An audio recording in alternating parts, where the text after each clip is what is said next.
දයාවර දූ දරුවනි, ඔබේ ඉංග්‍රීසි දැනුම වැඩි දියුණු කිරීම සඳහා අපි ඔබට අත දෙන්නෙමු. ඔබ සඳහාම සකසා ඇති මේ සරල ඉංග්‍රීසි පාඩම් මාලාව තුලින් ඔබේ දැනුම තවත් වැඩි කරගන්න. ලෝකයේ අනෙකුත් රටවල් සමග අත්වැල් බැඳගන්න අපි ඉංග්‍රීසියෙන් කතා කරමු.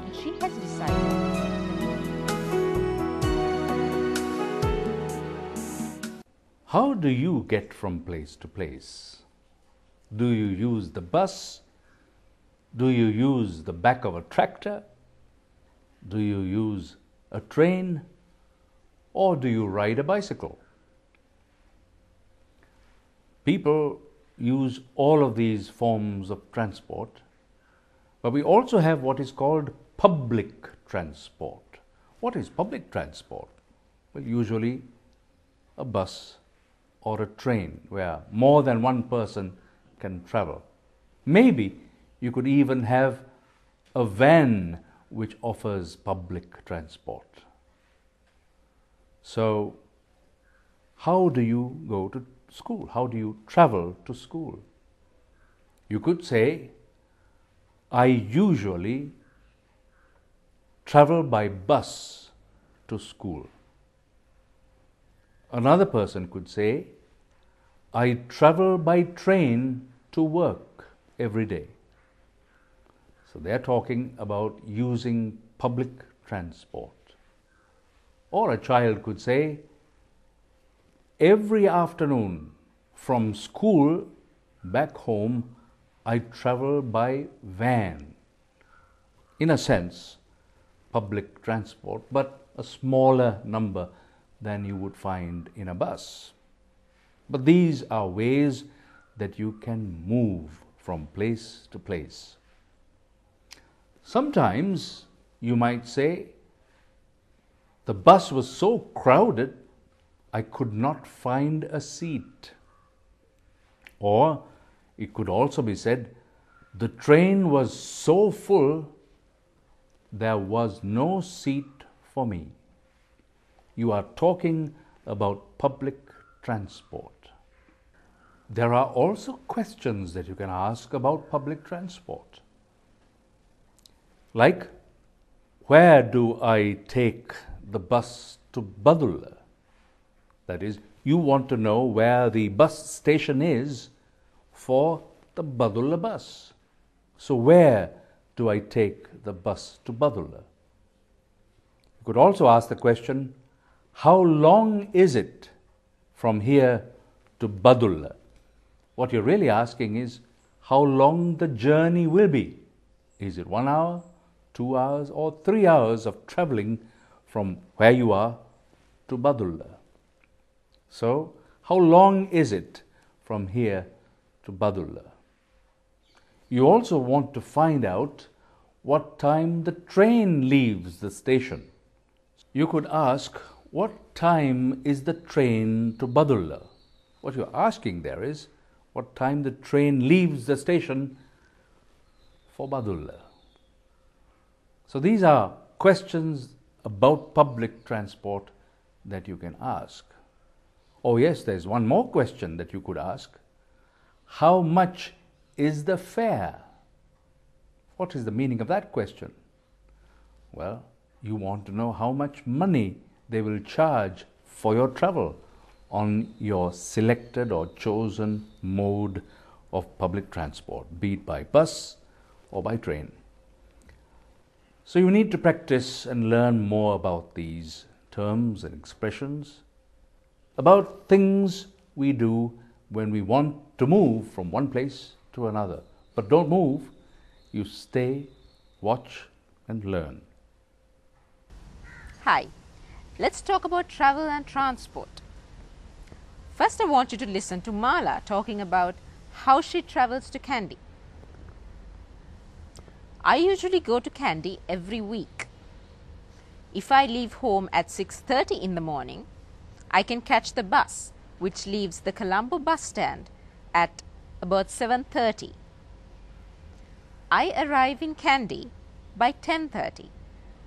So the whole journey takes about 3 hours. It's very convenient and quite a comfortable way to travel.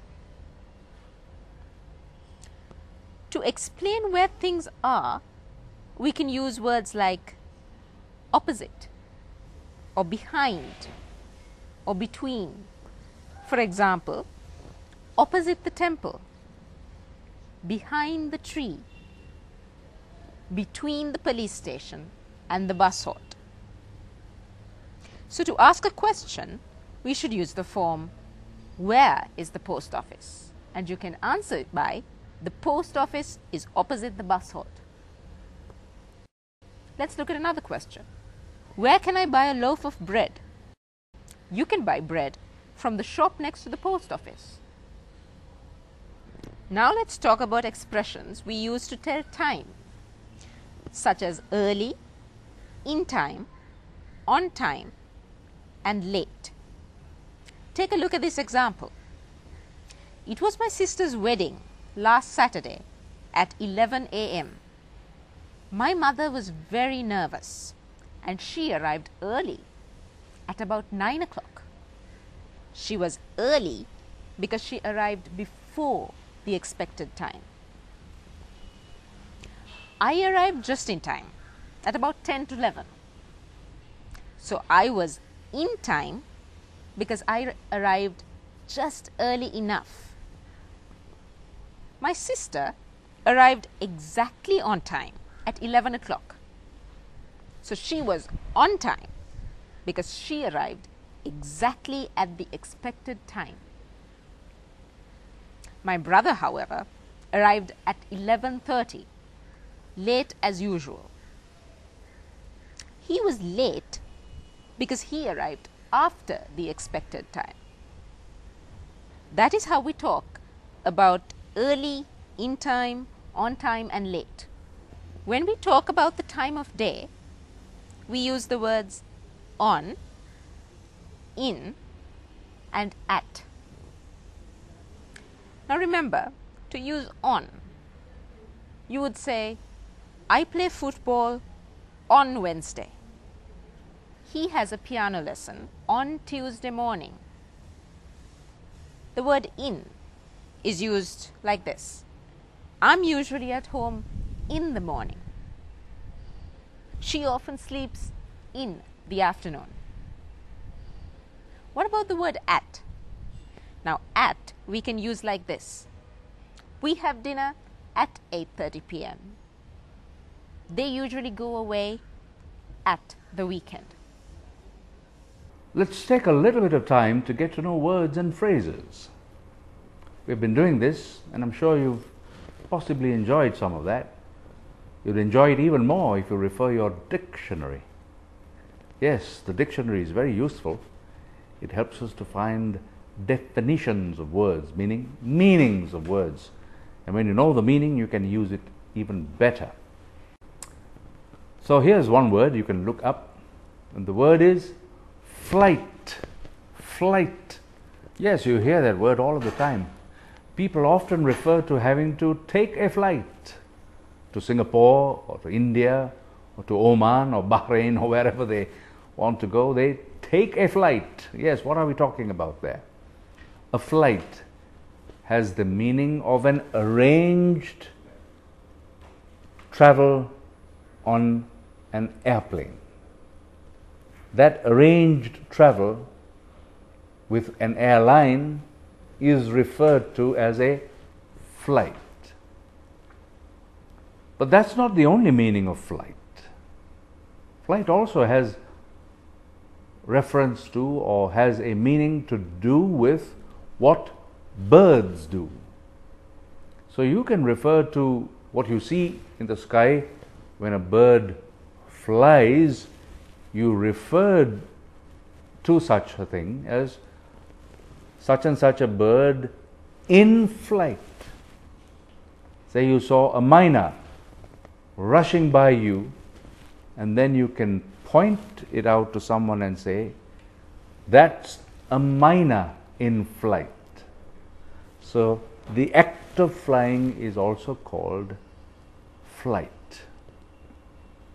Yes, now that's one word. The other is a phrase, and that's ferry boat. Ferry boat. What does that mean? We see that word in print often in the newspapers, especially when it refers to some ferry boat which has gone under the water. Yes, a ferry boat is one that takes a group of people across a river or even across a small section of the ocean. A ferry boat.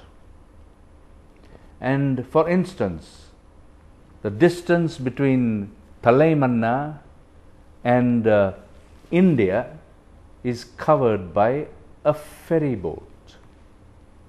There is Dhaneshkodi in the south of India and Talaimanna in Sri Lanka.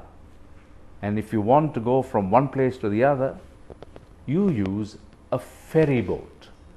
But a ferry boat is one that carries men, that is humans, even animals, and sometimes even motor vehicles. Yes, even a car sometimes can be carried from this side of the water to the other side in a ferry boat.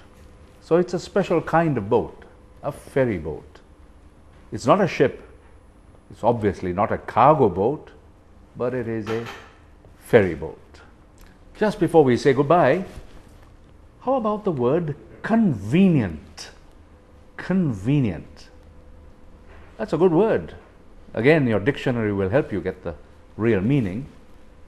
But convenient means easy for us to do or easy for us to accept. Let's think of the meaning of a convenient time. Well, not all of the time in a day is convenient to us because we're busy doing things or even sleeping.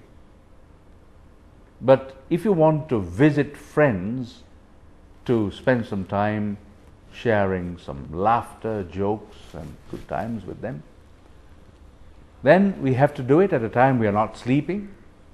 We have to do it at a time that we are not busy at work or at school. So that in between time somewhere we refer to as a convenient time. It's easy to fit in and not difficult for us to find that time. So it's a convenient time. And also with regard to easiness of a thing, how easy is it? Then we might say, it's convenient for me to do that. Convenient, easy to do. Say for instance, I need to pick up something from a table, just from a table close by. It would be more convenient for me who's near the table to pick it up than for someone else who is seated or standing far away to collect the same object. So it is more convenient for me to reach out and take that from the top of the table, and it won't be convenient for a person who's far away to get that same thing. It's more difficult. So the word convenient. The opposite of that would be inconvenient. Well, this is where we say goodbye then. See you.